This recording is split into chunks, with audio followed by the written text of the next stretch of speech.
We're going to give attention to a major dimension of Ignatian spirituality at this point.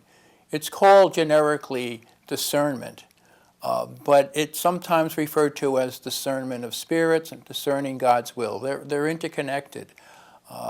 In the first session, we will look at discernment of spirits, and in the second, discerning God's will. Right now, I'd like to just talk a bit about the word discernment as a kind of introduction. Discernment can mean, in its simplest form, the recognizing something for what it is. So I look at the color orange and I discern this is indeed the color orange. The second connected meaning is to, after recognizing something for what it is, being able to distinguish it from something else. So distinguishing between various things is another meaning of discernment that's very important for us. In the first session, we're going to be looking at certain kinds of feelings that can help us or hinder us in our spiritual journey with God and with others.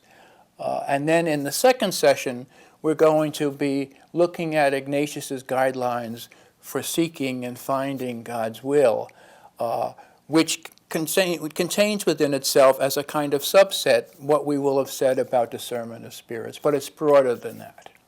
St. Ignatius's guidelines for discernment of spirits appear in the spiritual exercises as part of the election, but they have much broader application. And in our talking together, I'm going to think of discernment of spirits as we would use it in ordinary life, not simply when we're making the exercises. Discernment of spirits is a rather unusual phrase. For Ignatius, it means that process by which, with God's help, I determine what are causing within me certain, what he calls movements or motions, thoughts or feelings. We have direct experience of the thoughts and feelings. We have to infer, conclude to what are the sources, what are the causes of those thoughts and feelings. Ignatius calls the causes spirits. And what he means by that is possibly God being the cause of certain feelings, or the evil spirit being the cause of certain feelings, or good angels who are obviously expressions of God's guidance, or I would add, which isn't quite put this way in Ignatius, our grace selves, our true selves, as Thomas Merton would put it, that part of myself that is really been healed by grace and transformed, and where my friendship with God really prospers, that can be a cause of certain feelings as well. And that part of myself that's resistant to grace, that's still recalcitrant, that's not yet totally integrated in me, in my journey with God, that also can be a spirit, a cause. I think we need to allow for those different possibilities. Let me just say right now, it's not really essential to accept the cosmology of good angels and evil spirits for doing discernment of spirits. But we have to be honest that for Ignatius, that was part of reality, and it is still very much the teaching of the church, and many people certainly do believe in such agents.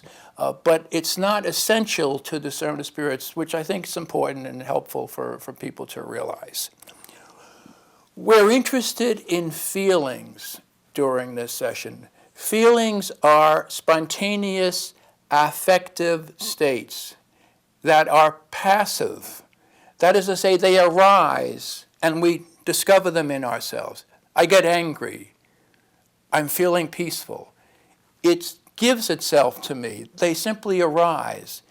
This is distinguished from affective acts. I like you. I hate you. There we're involved in what's arising in a very conscious way. I'm the one who's liking. I'm the one who's hating. We're not really concerned with that. And Ignatius was not concerned with that. He was concerned with feelings spontaneously arriving, passive affective states. It's a very technical way of putting it, but there's some good precision there with regard to what we want to focus on. Ignatius was very aware that thoughts can beget feelings and feelings can beget thoughts. I might think that I'm in a very tough situation right now and it's going to go on forever. That's my thinking. And soon I'm feeling really depressed or sad or upset because the thought beget the feeling.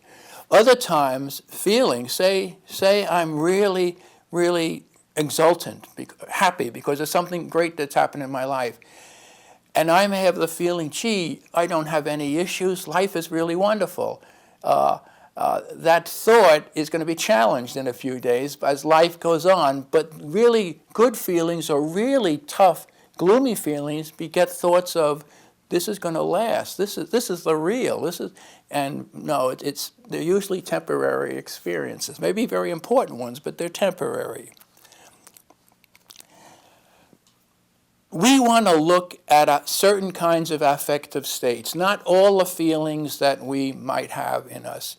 And Ignatius chooses two terms to describe a certain range of feelings. I don't think these terms are applicable to every single feeling that we have, but to many of them. And the terms are consolation and desolation. And I'm of the school that thinks that these terms, even if we add adjectives onto them, as we will in a minute, always means what we ordinarily mean by consoling and desolating.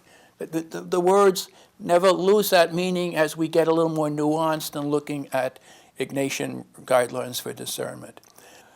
A feeling is consoling when I feel peaceful or energetic or connected or joyous or relieved or just happy. So it's an ordinary, you have to look at your own experience to see what I mean. I'm giving examples because it's like a basic word. So desolating feelings are feelings that make me feel heavy, low, depressed, upset, confused, dark. Not good. Consoling feelings are good, they're nice in an immediate way, and desolating feelings are not. Now, whenever Ignatius uses the words in his guidelines and the exercises, consolation and desolation, he means certain kinds of consolation and desolation, not every example. There are non-spiritual consolations and there are non-spiritual desolations, part of our ordinary life. What do I mean by that?